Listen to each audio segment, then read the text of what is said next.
Walk through the Greenwich Village campus of New York University today, and you might spot a 19-year-old sophomore heading to class, trailed closely by a Secret Service detail.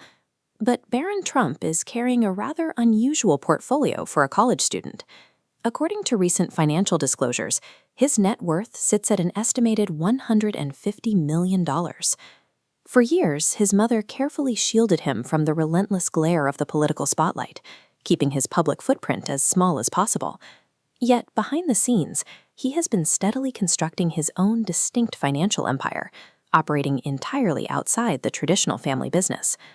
The traditional Trump formula relies on physical mass.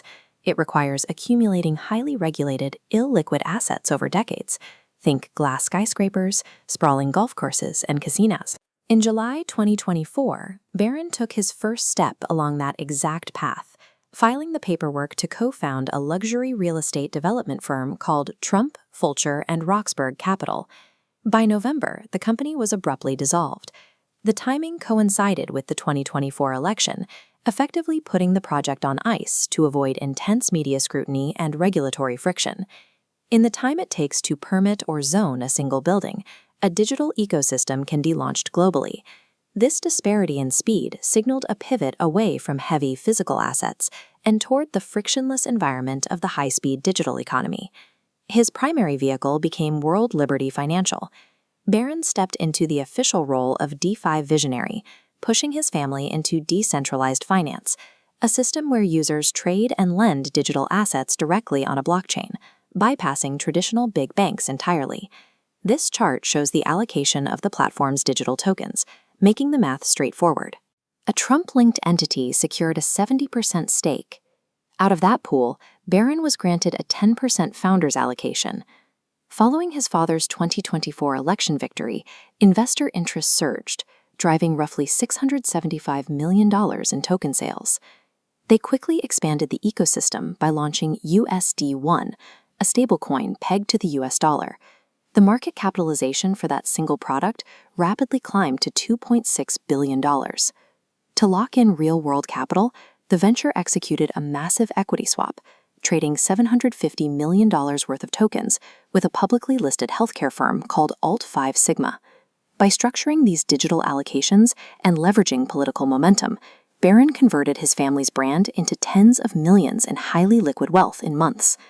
Beyond crypto, he also directed $1 million in seed capital into a Florida-based startup called Solus Yerba Mate.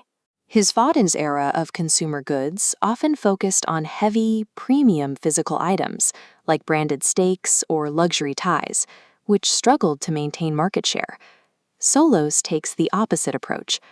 Partnering with several high school friends, Barron is positioning the infusion as a clean-label, functional beverage, directly targeting health-conscious American consumers looking for a natural alternative to synthetic energy drinks. It represents a calculated departure from the gold-plated luxury aesthetic.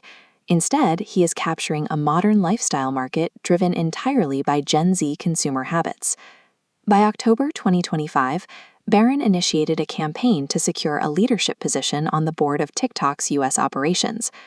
During his 2024 campaign, Donald Trump reversed his previous stance and issued executive actions to keep TikTok operational in the U.S. By protecting ByteDance's most critical market from a total ban, he created a unique opening to place a family member within the platform's leadership. Campaign strategists have openly positioned Barron as the ideal liaison to solidify the app's economic and cultural dominance over the under-25 demographic. He is weaponizing his demographic appeal to extract hard corporate governance and platform equity, converting his social standing into a seat where the actual decisions are made. His older brothers spent their early careers managing their father's analog assets, dealing with property maintenance, golf course management, and leasing agreements. Barron's portfolio relies on a distinctly different foundation: decentralized finance, clean label commerce, and digital network governance. He built a $150 million fortune in the narrow window between his high school graduation and the middle of his sophomore year of college. The strategy for building a dynasty has mutated.